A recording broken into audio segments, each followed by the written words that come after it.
Wow. Sabi mo ulit sa katabi mo, you are more than a prophet. You are a children of God. Amen. So this May, the Lord told me, it is more important for everyone, not just to become a Christian. Ang dami ng Christian sa buong mundo, they claim to be Christian, but you cannot see Christ in them. I'm sorry to tell that. We must claim that we are a Christian because we are born again. Born again Christian is only once. Hindi born again Christian ka rito, then tomorrow pupunta ka sa ibang church, born again Christian ka na naman doon. At another church, pag hindi mo nagustuhan yung katabi mo, at umutang sa'yo, hindi nagbayad, another church, maghanap ka, born again Christian ka na naman sa other church. At hindi mo nagustuhan yung preaching ni pastor,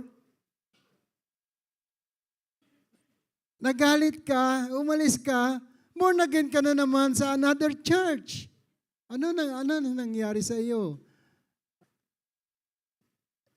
Minsan lang maging born again. At minsan lang maging Christian. Amen? Amen? Ang sinasabing Christian, once you are born again, and then you are Christian already. Bakit? Kasi Christ is inside you. For as many who believe, to those who receive, anong tatanggapin mo? The Word, the Holy Spirit. Once lang yun. Once lang tayong mamamatay, once lang din tayong mabubuhay uli. Amen. Tingnan mo yung katabi mo kung buhay. Pag hindi, yugyugin mo. Buhay na buhay ba? Physically and spiritually alive. Amen? Kailangan ganyan ang Kristiyano. Pag masaya, buhay yan. Pag malungkot, medyo buhay ng konti. Pag malungkot na malungkot, yugyugin mo. Baka natutulog lang yan. Gisingin mo, sabihin mo, mabuhay kang muli. That is, to become born again, is not to become religious. To become a born again, you must be sure to yourself that Christ is inside you. Ano yun? You believe in His name and receive the Holy Spirit in you. Once lang yan. Kaya nga sinukoday mo sa John 3:3, sabi ni Jesus sa kanya, unless a man be born of water, born again, you cannot see the kingdom of God. Matalino si Nicodemus, ang level niya, level ng mundo. Sabi niya, naturally, hindi na mabubuhay uli o papasok uli ang katawan ng tao sa sinapupunan ng nanay. John 3:4. Ano sabi ni Nicodemus? Kayo nga, basahin nyo.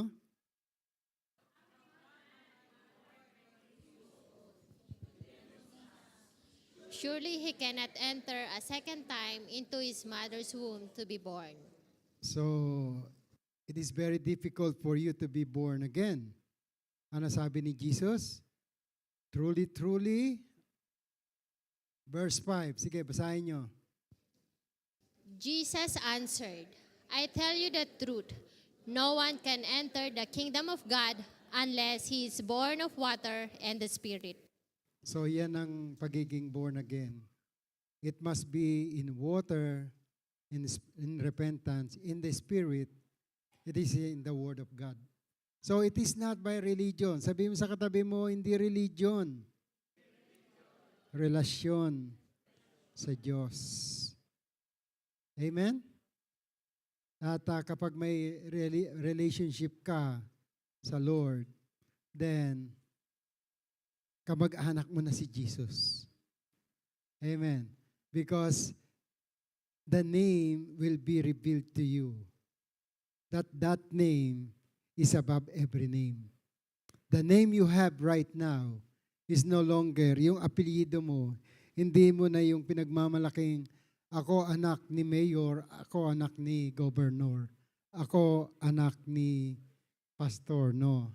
You are already a child of God. Dapat yun ang pinagmamalaki natin. Amen? Your name is no longer the name that given by man. Your name must be the name given by God. Ano yung name na yon? You are already the brother or the sister of Christ. Because Christ lives in you. When you accept Jesus Christ as Lord and Savior, you are Christ's brothers and sister. Amen? Because the Father said, and the Son will live inside you. Hindi na ikaw yung anak sa labas. Sa loob na nananahan ang iyong ama. Amen? Hello? Ba't tumahimik kayo? Ayaw niyo yata eh. Sino dito gusto maging kamag-anak si Jesus? Taas nga ang kamay.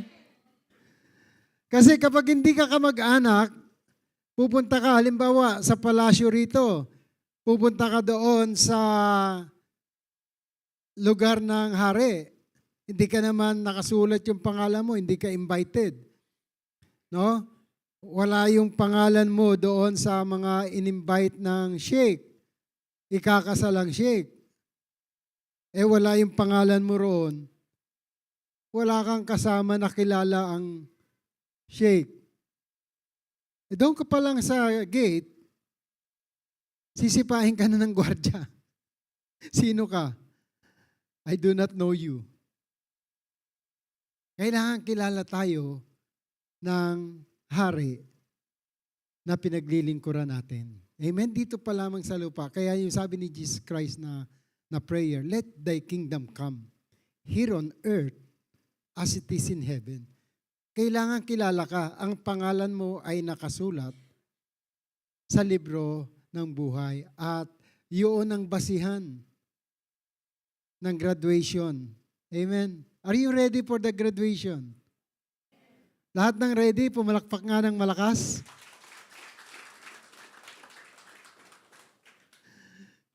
Kasi kung hindi ka pa ready, talagang hindi ka makakapag-submit kung ano yung gusto ng yung requirement ng school o na regulation ng kingdom. Ano? Pupunta ka ron, wala kang dala, wala kang bitbit. Mapapahiya ang nagturo sa'yo. Amen? Dapat ang bitbit mo, ang diploma mo, walang iba kundi sure na sure ka, Lord, nandito ako. And my name is written to the book. Ano yung sa graduation? Yearbook. And my name is there and my face is there. Sure na sure ka. Kahit na may incomplete grade ka. Pero yung name mo nandoon na. Sure ka na nun, di ba? Sabihin mo sa katabi mo, sure ka na nun. Kumpletuhin mo na lang ang requirements. Amen. So, for us, we are called, we are invited, sure na tayo. Kasi may invitation. Ngayon, kapag nandoon ka na, siguraduhin mo na you complied to all the requirements. Amen. Ano yung requirements na number 1? Sabi niya, go. Therefore, yun lang naman ang requirements ng Lord. Pinahayo ka. You are called and chosen by the living God. Amen. And tandaan natin ito, kapag wala yung pangalan mo roon at pupunta ka roon, mapapahiya ka lang. Si Pastora nga, na-invite ng rito sa kaharian. Aba, Yung pangalan niya, hindi ko alam kung nakasulat. Tanungin niyo si Pastora. Pero ang kagandahan noon, yung kasama niya nakasulat doon sa invitation. Kaya kapag ang anak ang kasama mo sa kaharian, no need to ask. No, kung ikaw ay nakasulat din because the name of the Son of the King is with you. Kaya sinasabi ko sa inyo, ang pagiging Kristiyano, it's not about yung born again ka ng born again ng born again. No. Born again is only once and you become a Christian when you accepted Jesus Christ as Lord and Savior. Bakit? Makikita sa iyo si Christ, hindi na ikaw. Sabihin mo sa katabi mo, pangalan ni Jesus, yung image niya na ang nakikita ko sa iyo. Tingnan mo sa mukha. Nakikita mo ba? Amen? Kasi kung makikita mo, ang pangalan niya nakasulat na. Because only Jesus Christ has the access in heaven. The name above every name. Kaya sabi ng Bible, the name above every name. Yung pangalan mo ay pinatungan na ng pangalan ni Jesus. Kaya sabi nga rito, no, let's go to verse 17 of Luke 10, chapter 10. Luke chapter 10, verse 17. Sabi rito, the 72 returned with joy and said, Lord, even the demons submit to us in...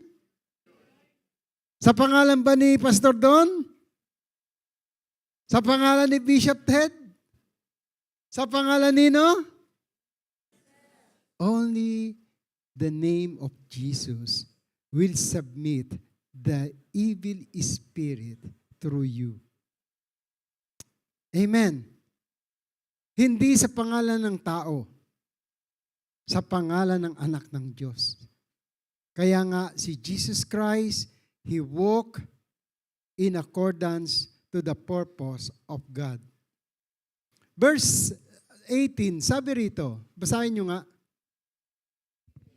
He replied, I saw Satan fall like lightning from heaven.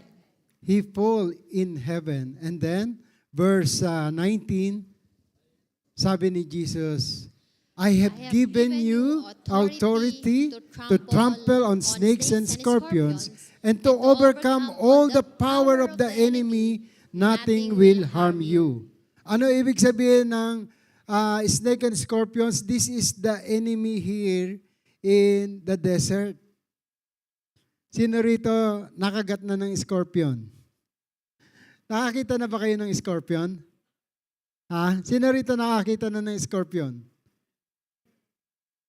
Yung totoong scorpion. Kasi nung nandun ako sa Kasiwira 2013, no, yung project namin it's between Oman, Saudi Arabia, and UAE. Nandun kami sa gitna noon, nasa UAE kami, side. One time, naglalakad ako, nakakita ako ng scorpion, totoong scorpion ha. Mga ganyan siya kalaki. Dangerous pala yun. At yun ay once na yung buntot niya, yung sting niya, siguro 24 hours na makagat ka nun, yung lason niya, blessed na blessed ka na. Amen.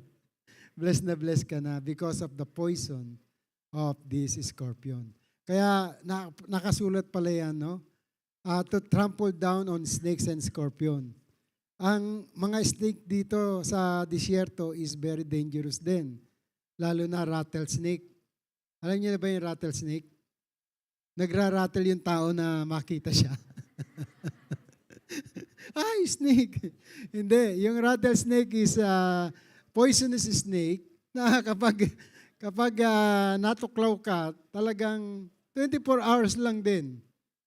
Blessed na blessed ka na kapag ikaw ay nabuhay. Kaya nga doon sa Book of Acts, no, nung makita si Peter na natuklaw ng ahas, pinagpaglang ni Peter. Ang sabi ng mga spectator noon, na ay, sandali lang yan, mamamatayan. Kasi makasalanan yan taong yan, kaya siya natuklaw ng ahas. Nakita nila, 12 hours na, buhay pa rin si Peter. Ano? At pinagpaglang yung ahas. Sabi niya, this is a man of God. Sabihin mo sa katabi mo, ikaw ay anak ng Diyos. Papagpag mo lang ang ahas sa tabi mo. No? Sa apoy. Hindi ka masusunog. Amen. Ano ibig ko sabihin dito? If you are really the born again, Christ is inside you, then wala nang demonyo na pwedeng mag-control sa'yo. Amen. Bakit? Ikaw na, as Christ, inside you, will control all the demons in this world. Kasi yung mga yan, snakes and scorpions, kinatatakutan mo, pero sabi sa Genesis chapter 1, verse 26, no? Up to 28, you must have dominion over the things that God has created. Genesis 1:26 nga. Pakibasa nyo nga. Then God said, "Let us make man in our image, in our likeness, and let them rule over the fish of the sea and the birds of the air, over the livestock, over all the earth, and over all the creatures that move along the ground." Lagay mo sa King James Version.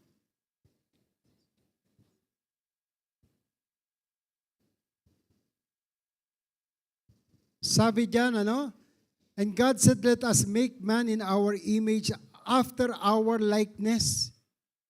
Kaya nung na-born again ka, yung plano ng Diyos, binalik niya sa'yo according to His plan, according to His likeness, and according to His image.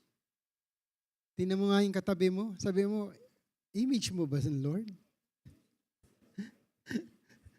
Nakikita ko sa'yo, para ka si Christ. Amen. Ayan sabi niya, binalik niya yan have dominion over the fish of the sea. Nakakita ng pating, hi! Pating. Have dominion.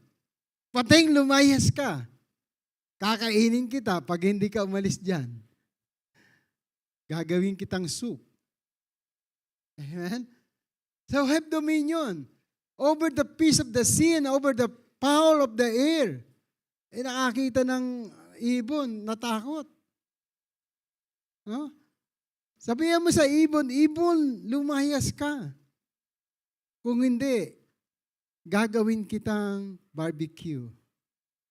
So all these things have dominion to all the things that God has created. Nawala yung dominion Bakit? Nakinig tayo sa kaaway ng ating Panginoon. The thief cometh not but to steal, to kill, and to destroy. Yan ang ginawa ni Satan sa tao. Ninakaw niya yung authority na dapat para sa'yo. Yung dominion over the fish and the sea and the fowl of the air, and the cattle, yun lang, merong ipis sa inyo takot na takot ka na Amen? Tanungin mo nga yung katabi mo, takot ka ba sa ipis? Sa langgam. So have dominion. Amen? Kailangan, kapag may surot, ski, pagpagin nyo. Amen? Have dominion to all those creeping creature. Kaya, ang ibig sabihin dyan ng Lord, even the spiritual battle, you must overcome it. You must overcome it. Ano yung spiritual battle? Kasi nakita ko sa Bible, nung mag-start si Jesus Christ ng kanyang ministry, he started the dominion. No? Pinakita niya, yun yung una niyang tinuro sa kanyang mga disciple. Can we see Luke chapter 9, no?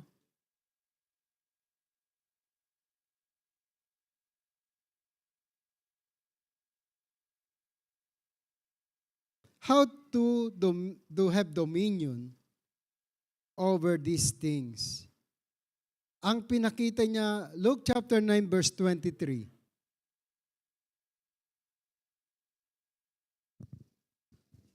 Okay, babasahin ko 23, then 24 kayo po, no?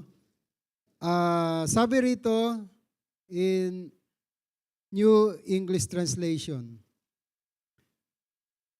Then he said to them all, if anyone wants to become my follower, he must deny himself, take up his cross daily, and follow me. To have a dominion, you must take up your cross and follow Jesus. Amen? You must deny yourself. Hindi na yung pangalan mo ang dapat na parating nasa ulo mo, o pangalan ng lolo mo, pangalan ng tatay mo, na pinagyayabang mo, tatay ko, gobernador dito sa lungsod na to. Walang makakagalaw sa akin. Di ba ganoon ng mga anak ng gobernador o anak ng mayor? Subukan mong pumunta yan ng Dubai. No? Hindi napapansinin yan. Kahit na ba yan ang pinakamayamang tao sa buong Tarlac o sa buong Bisaya o sa buong Bicol region, hindi yan papansinin dito sa UAE. O papuntay mo sa Singapore, baka mapahiya pa lang yan pag nagyabang yan. So meaning, denying yourself is you are no longer yourself. You accepted the name of Jesus inside you. You become a Christian. Jesus is one of the humblest person live in this world. Siya yung pinaka-humble. Bakit siya naging humble? Galing siya sa kaharian. Hindi niya inassume na hari siya dito sa mundo. Sino nagsabing hari siya? Yung mga nireveal ng Diyos na siya ay hari. So, he said to them all, if anyone would come after me, kung gusto niyo sumunod sa akin, you deny who you are. Kailangan sumunod tayo. Follow me. Kasi yung bigat na dinala niya sa balikat niya at yung bigat na meron ka ngayon, wala pa yan sa kalahati. Wala pa yan sa kalingkingan. He carried the cross for you and for me. Para maklusify ang flesh na yan at mabuhay ang kanyang espiritu sa flesh. Nakuha nyo? And the Word became flesh and dwelt among us. To behold the glory of the one and only, full of grace and truth. John chapter 1 verse 14. Kaya yung grace and truth, makikita sa iyo. Hindi na yung ikaw ang nabubuhay, kundi si Jesus na ang nabubuhay sa iyo. And that is the real Christian. Amen? It doesn't matter. Ang born again once lang. It doesn't matter kung ikaw ay Pentecostal, ikaw ay ano mang coastal yan. No? Hindi importante evangelist ka, hindi importante Baptist ka. It is not important in the eyes of God. Ang importante, nandiyan ba si Jesus sa iyo? you are a Christian if Christ is with you. Wherever you go, whatever church you go, they can see, hey, you're a Christian. Hindi halata. Sometimes ganun, ano? Christian ka pero hindi halata. Tingnan mo nga yung katabi mo. Christian ba yan? Halatang halata sa'yo. Amen. So you must show that you are a Christian and you are living. God is living inside your body. This is the one who lives as a Christian. Sabi ni Jesus Christ, the one who loves me will be loved by my Father. John chapter 14 verse 23. And I and the Father will make you a residence, or we will abode in you. Mananahan kami sa inyo. Yan ang sabi ni Jesus. Iisa lang naman sila eh. The Father, the Son, and the Holy Spirit. And Jesus Christ, full of Holy Ghost, naglakad siya rito as a man. Kaya nga, pinakita ng Diyos na pwedeng ikaw ay panahanan din ng banal na Espiritu with the Father Himself. Amen? Sabi mo sa katabi mo, ikaw talaga ang tinawag ng Diyos. Huwag kang mag-alangan. Kasi akala mo, yung iba lang pwede tumayo dito. No. Every one of you can preach the gospel of the kingdom. Kasi yun yung tinatawag na disciple ng Lord. Tingnan nga natin, okay, let's go back to John chapter 10. Oh, basahin niyo muna yung verse 24 nito. Lagay mo muna sa verse 24. John 14:24. Okay, basahin niyo muna. Want to go. He who does not love me will not obey my teaching. These words you hear are not my own. They belong to the Father who sent me. Wait. Nasa Luke 9 tayo. Luke 9:24. Okay. For Go. whoever wants to save his life will lose it, but whoever loses his life for me will save it. Do you love your life?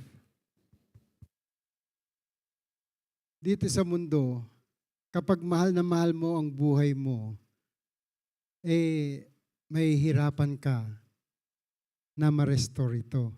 Kailangan you deny yourself and then you love the life offered by Jesus Christ.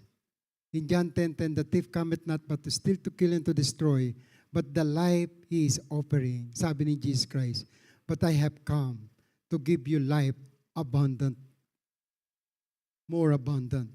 So the life, if you live here and you live and you love the life you have right now, mamimiss mo yung offer.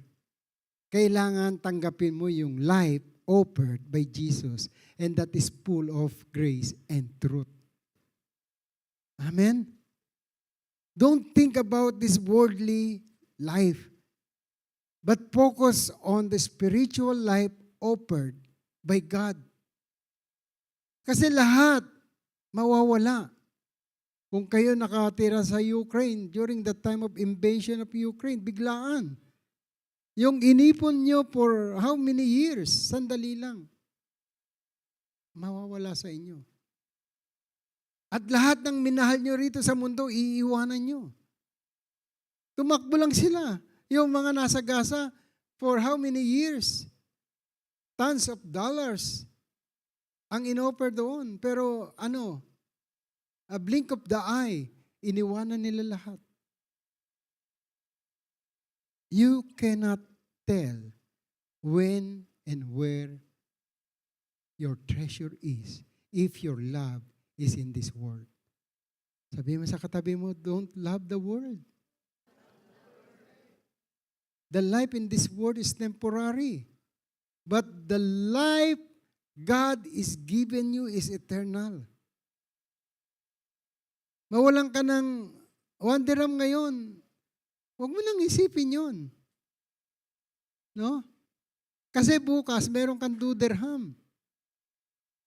Amen. Mawalan ka ng 100 ngayon, don't think about it. Kasi tomorrow may 1,000 ka. Mawalan ka ng 1,000 ngayon, wag mo na masyadong mahalin yun. Kasi the next month, meron kang 10,000. Amen. Kung mawalan ako, Lord, na pastor ng 10,000, hindi ko ba iisipin yun? Yes, of course, because the next month, you have 1 million. Hindi ko pangako yan. Pangako ng faith mo yan. Kanya-kanya tayong faith. Amen. Pero if you increase your faith in accordance to the Word of God, nothing to worry. Hindi ka dapat nagwo-worry sa mga bagay dito sa mundo. Kaya nga sabi dito ni Jesus, for whoever wants to save his life will lose it. But whoever loses his life for me will save it. Kaya kapag ang focus mo ng buhay ay for Jesus, wala kang katatakutan. Amen? Amen. Okay, let's go back to Luke chapter 10.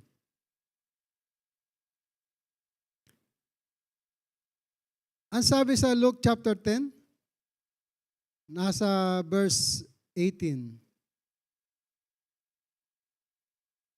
I saw Satan fall like a lightning from heaven, 19. I have given you authority to trample down snakes and scorpions and overcome all the power of the enemy, nothing will harm you. Kaya kapag may narinig kayong wars, rumors of wars, huwag niyong katakutan. Amen? Kasi nakasulat na yan eh. Nakasulat na yan. It is already, God has given us already the warning.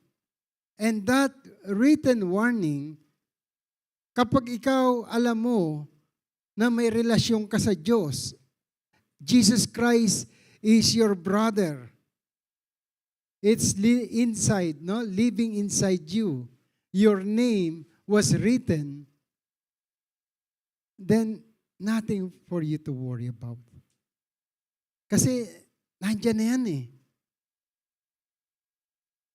It will happen. But the assurance of your salvation is not in this world. The assurance of our salvation is beyond this world. Kaya dapat nabubuhay tayo beyond this world. Yung utak mo, hindi utak dito. Ang utak mo, above the situation that we have right now. Amen? Sabihin mo sa katabi mo, mabuhay ka bilang isang hari at prinsesa. Hindi yung maghahari-harian na dapat yung mindset mo ay katulad din ng mindset ng mga hari. Yesterday, hindi ako naka-attend ng sorry. Abay, ang kasama ko kahapon one of the billionaire in Singapore. Kaya nag-vote lang kami dito sa Marina. Kasama si Reverend Ricky. Grabe. And I thank Reverend Ricky for that opportunity. Kasi hindi ko na siya i-elaborate. Yung tao na yon, ang tatay niya is one of the financial ng presidente ng Singapore. So, to meet them, I said, Lord, how much more kung ikaw ang kasama ko? So they recognize me not because I am rich. They recognize me because I have Jesus with me. Sabihin mo sa katabi mo, ikaw din.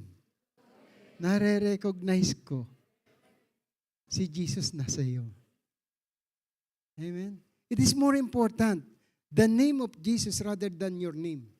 But your name was written in the book of life because of Jesus.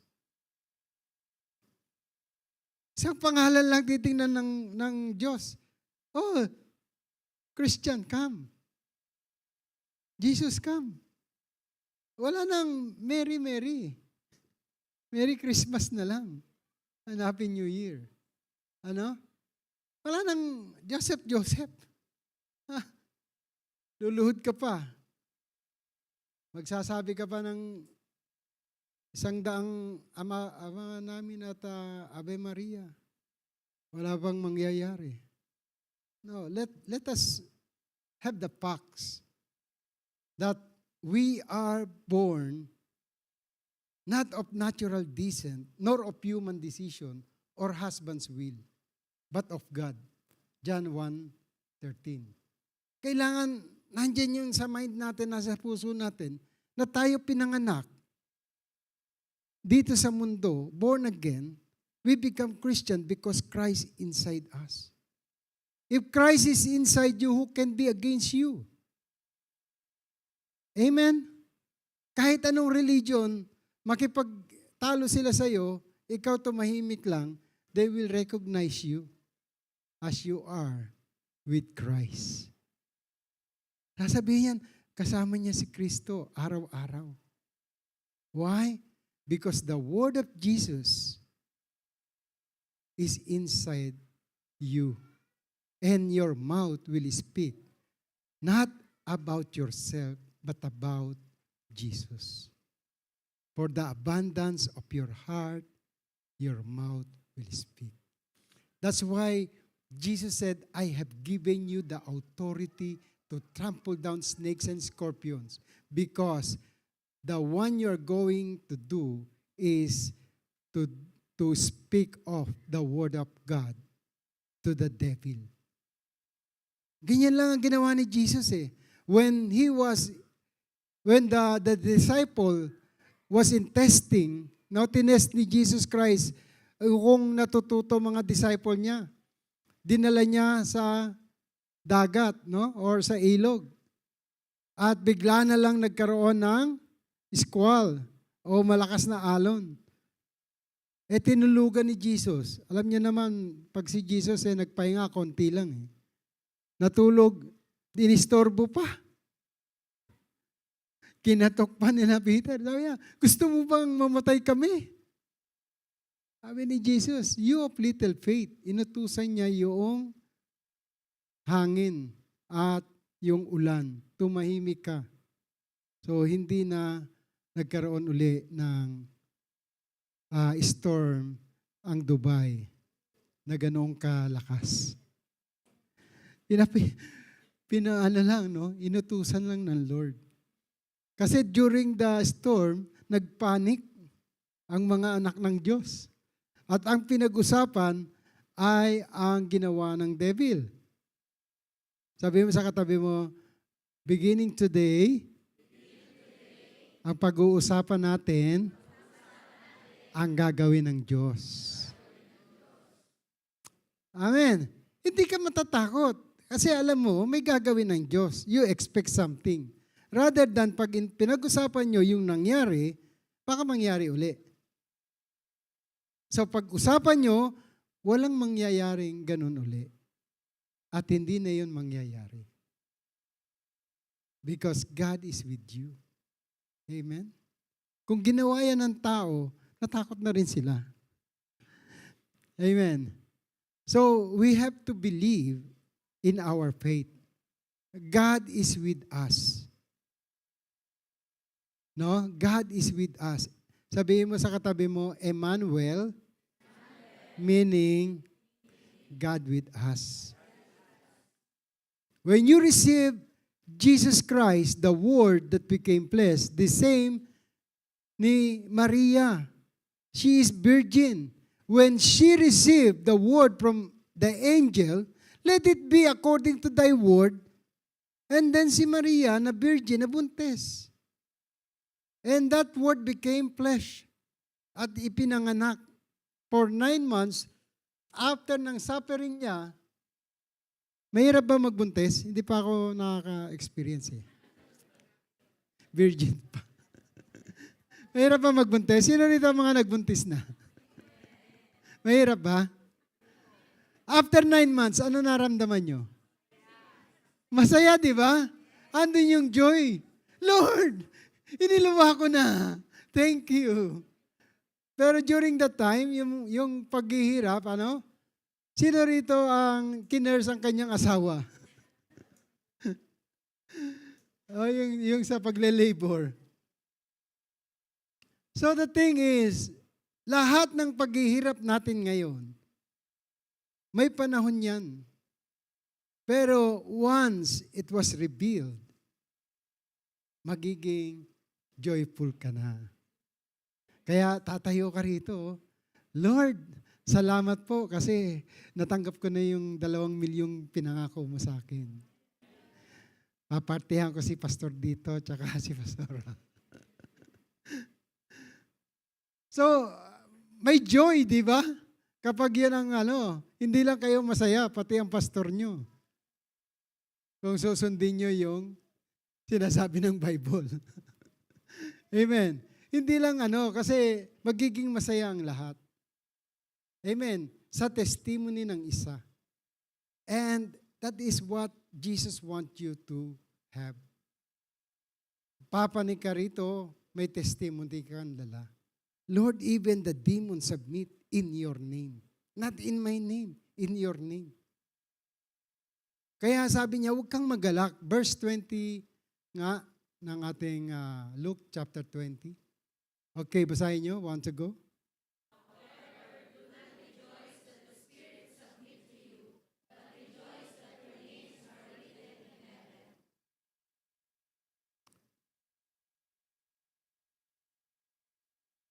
So, this is the joy that Jesus is really having to us. Yung ministry natin, hindi ito basta ministry. Hindi just casting out demons. Hindi just healing the sick. Hindi yung the gospel is preached throughout the world. Hindi lang yan. Ang ministry natin, remember, is to put your name of Jesus inside you. Kasi kapag si Jesus na ang nananahan sa'yo, John 14:14, ask anything in my name, I will do it. Basahin nyo nga, John 14 verse 13 hanggang 14.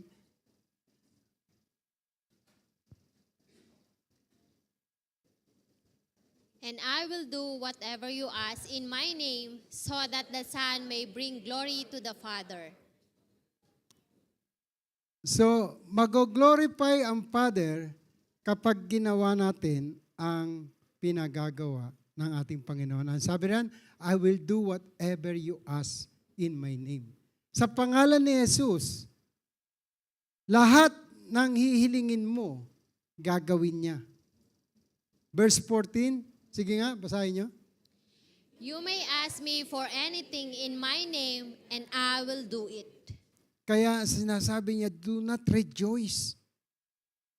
Nasubmit sa inyo ang mga Ang yan, sabi niya, dahil sa pangalan niya, hindi sa pangalan mo.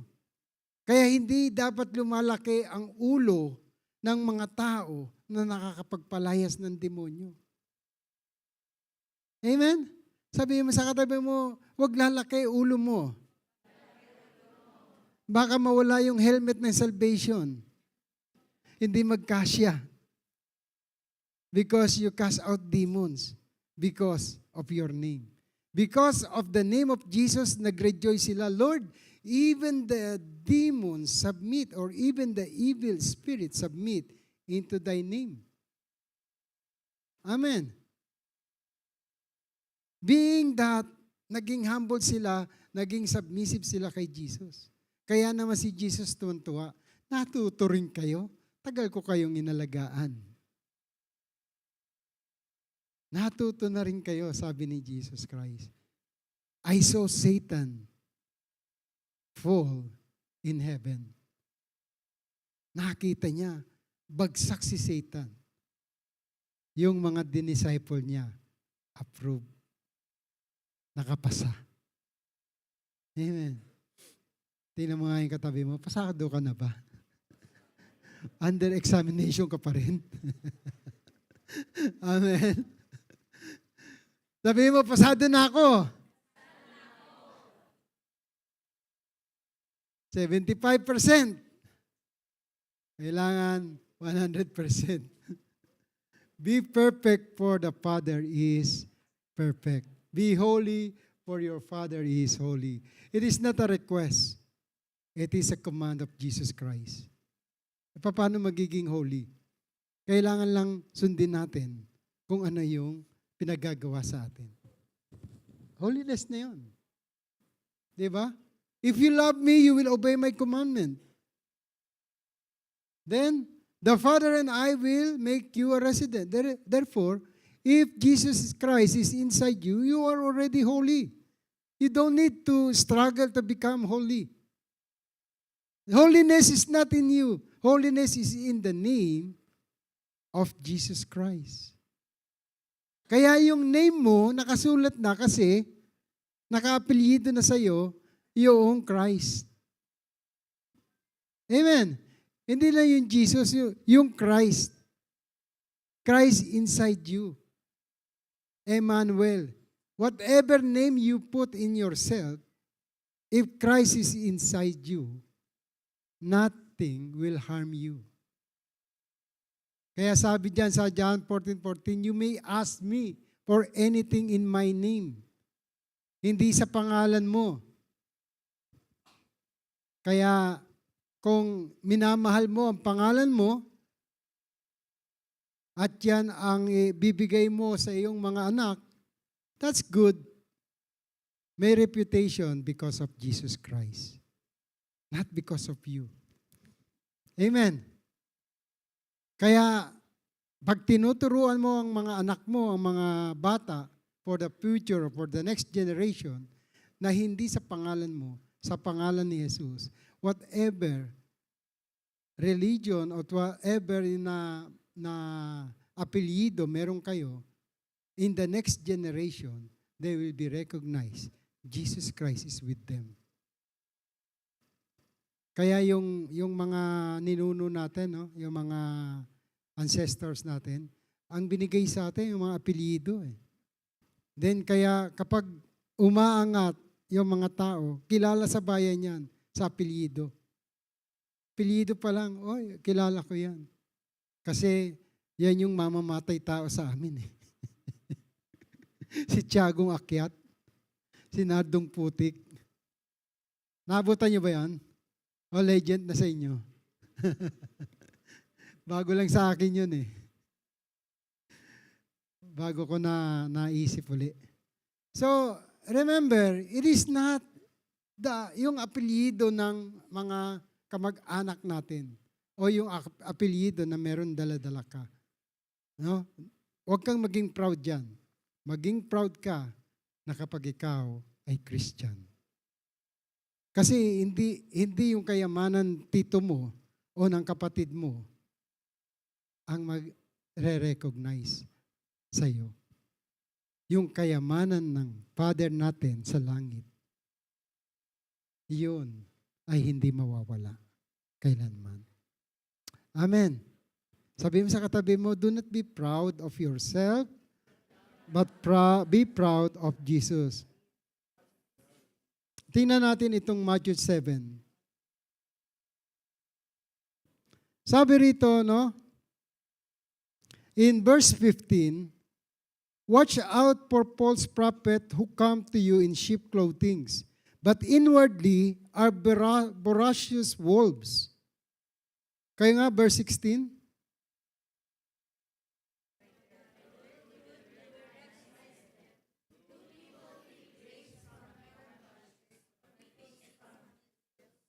This one is very important for us to know. Ano ba yung prutas na lumalabas sa iyo? Sa mga tinatanim mo dito sa mundo. Verse 17, in the same way, every good tree bears good fruit, but the bad tree bears bad fruit. So makikita ang manifestation sa labas, hindi sa loob. Nakaw nyo? So kung si Jesus Christ ang nasa loob nyo, magmamanifest yan. Kung sa Father ang nasa loob nyo, magmamanifest yan. Ano ang manifestation yan? Through healing, deliverance, at saka yung Word of God into your mouth. That is the manifestation. Yung life mo. If there is a Holy Spirit inside you, wala na yung works of the flesh. Ano na? Fruit of the Holy Spirit na. Galatians chapter 5 verse 21 and 22. Tingnan nga natin. Galatians chapter 5. Basahin nyo nga. 1 to go. Okay. 22. But the fruit of the Spirit is love, joy, peace, patience, kindness, goodness, faithfulness, 23. gentleness, and self-control. Against such thing there is no law. Okay. Ulitin natin. 22 to 23. 1 to go. But the fruit of the Spirit is love, joy, peace, patience, kindness, goodness, faithfulness, gentleness, and self-control. Against such thing there is no law. So, lawless na kapag yan ang prutas nyo. Amen? So, let's go back to Matthew chapter 7, verse 18. Matthew 7:18, what the Bible said? A good tree cannot bear bad fruit, and a bad tree cannot bear good fruit. Verse 19. Every tree that does not bear good fruit is cut down and thrown into the fire. Gusto niyo ba yan? Itatapon na lang kayo sa fire? Yung sanga, tatanggalin pagkatapos, lalagay ka sa fire. This is spiritual. It is not, hindi ito literal. But Jesus is telling you about, you must have fruit inside you. The fruit of the Word of God. Love, joy, peace, kindness, goodness, gentleness, self-control. All these are the fruit. All these are the manifestation of what is inside you. And inside you is the heaven that God created in this world. Kaya yung name mo, it was written because of the Word of God. So yun ang dapat nating pagsikapan. Lord, I want more of you, none of me. You must increase, I must decrease. You must be everything to me, and I to you. Wala na tayo sa sarili natin, kaya ang kailangan natin, mabuhay according to the Word. Because the Word that we accomplish is the commandment of God inside us. The fear of God is the beginning of wisdom. Kaya yung law niya, sabi niya, it will be written in our heart. Hindi na yung sa law, bawal yan, bawal yan, bawal yan, bawal yan. Susulat pa. Sinulat ng iba sa bato. Kaya nung pinukpok sa kanila, nabukulan. Nasa bato, no. Ano yung bato na yun? Hindi dapat ganoon ang pakakaintindi natin sa law. Kaya sabi dyan sa Galatians chapter 5 verse 23, no such law against such. Against such, there is no law. Kasi ang law para sa mga lawless, yung mga walang batas. Kaya yung works of the flesh, yan ang binigyan ng law. Galatians chapter 5, verse 19 hanggang 21. Sige, basahin natin. And then maybe this is the one that I'm going to cut now. Isa na lang verse. Okay. 1 to go. The acts of the sinful nature are obvious: sexual immorality, impurity and debauchery, idolatry and witchcraft, hatred, discord, jealousy, fits of rage, selfish ambition, dissension, factions. Dissensions and factions, ano? Meron bang factions dito? Wala naman, di ba? Okay? And envy, drunkenness, orgies, and the like. I warn you, as I did before, that those who live like this will not inherit the kingdom of God. So, gusto niyo ma-inherit ang kingdom ng Diyos? Taas nga ang kamay yung gusto? Do you want your name be written in the book of life? Book of heaven? Taas nga ang kamay yung gusto? Nahiya kayo? Sige, lahat ng may gusto, taas ang kamay. So we all want to be in heaven, right? But being in heaven, kailangan your name is written. And the name written above every name is only Jesus Christ. That is your spiritual judge or even spiritual advocate. Kapag ang advocate mo si Jesus at ang judge si Jesus, who can be against you? Di ba dito lang sa lupa ang abogado mo, ang tatay judge. Oh, sinong aaway sa'yo? Kahit na anong husay ng abogado. Kahit anong husay ng abogado na i-hire mo, no? Di kampanilya yan. Pag ang judge tatay ng abogado ng kalaban mo, kahit wala siyang kampanilya, kampana dala nun. Amen? He can reverse yung kasalanan mo sapagkat ang aako yung anak. Nako nyo? Nung inako na ng anak, siya na yung abogado nyo.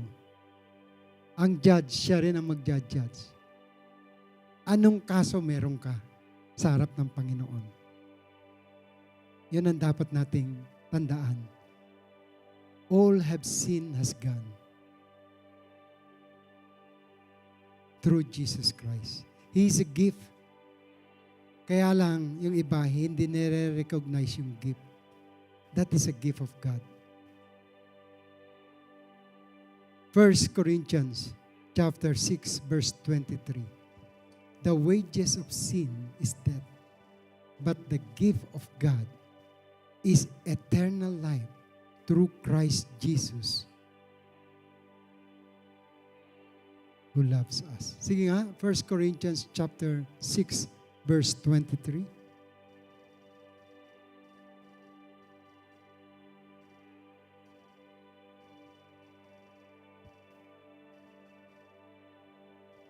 Basahin nyo. 1, 2, go.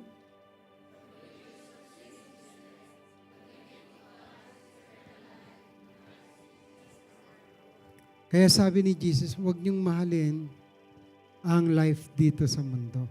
Ang nagmamahal sa life dito sa mundo ay mawawalan. Amen?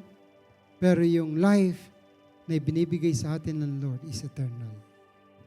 Kaya foolishness sa mga tao na matatalino. But to you, He has given you the power and authority to trample down snakes and scorpions. So you have the, meron kang mandato na mag-rejoice kapag ang Lord na mismo ang nag-utos sa iyo at nasunod mo. Pagdating dito, sabi mo, Lord, ang saya-saya kasi even the demon submit in your name. Lastly, gusto kong mahalin niyo ang Matthew chapter 7 verse 21. Ito, hindi tayo dapat nagre-rejoice dahil nagsasubmit ang demonyo sa atin. Okay? Basahin nga natin. Kayo po. Not everyone who says to me, Lord, Lord, will enter the kingdom of heaven, but only he who does the will of my Father who is in heaven. Not everyone who say to me, Lord, Lord, will enter the kingdom of heaven. Kasi ito yung sabi ni Nicodemus. Paano ba, o yung question niya, paano makakapasok sa kaharian ng Diyos? And Jesus said, hindi dahil sa ginagawa mo. Patalino siya eh. But unless you're born again, you must be born again. Born again is denying yourself, taking the cross. Because Jesus took everything for us that He loves. Sabi nga sa verse 22, sabi rito, on that day many will say to me, Lord, Lord, didn't we prophesy in your name? And in your name cast out demons and do many powerful deeds? Or kayo, magbasa ng NIV. Want to go? Many will say to me on that day, Lord, Lord, did we not prophesy in your name? And in your name drive out demon and perform many miracles? And this is what Jesus said to them. Then I will tell you plainly, I never knew you. Away from me, you evildoers. So, the important thing, the name of Jesus is inside you. And you receive the name above every name. Yung ginagawa mo rito, hindi na ikaw. Hindi na ikaw yung nasusunod. You become submitted to the Word. And the Word became flesh and dwell among us. So, hindi ka na magwo-worry about the things in this world. Magwo-worry ka na the things that will come to us. Let's all stand. Verse 24 said, everyone who hears this word of mine and does them is like a wise man who built his house on the rock. The Bible declares us that the rock or the foundation that we must have is none other than the Word of God. And Jesus Christ is the Word of God who walks even to the valley of the shadow of death. He fears no evil because He knows where He is going. Hindi ka dapat natatakot sa kamatayan. Dapat ang kinatatakutan mo kung mawawala pa ang buhay na ibinigay sa iyo ng Lord. Jesus Christ is the life. He said in John 14:6, I am the way. Siya yung daan. I am the truth. Siya yung katotohanan. And I am the life. Siya yung buhay. No one comes to the Father except through me. Siya yung foundation, the rock that we should stand. Nung si Moses, niligtas niya ang Israel. It is not Moses. It is the Word of God. Sabi roon, be still and see the salvation that God will going to do into your life. Naniniwala ba kayo roon? Kung meron man kayong problema na kinakaharap, be still and know that God is God. Hindi ka dapat umaasa sa mga gawa ng tao. Asahan mo, may gagawin ng Diyos para sa buhay mo.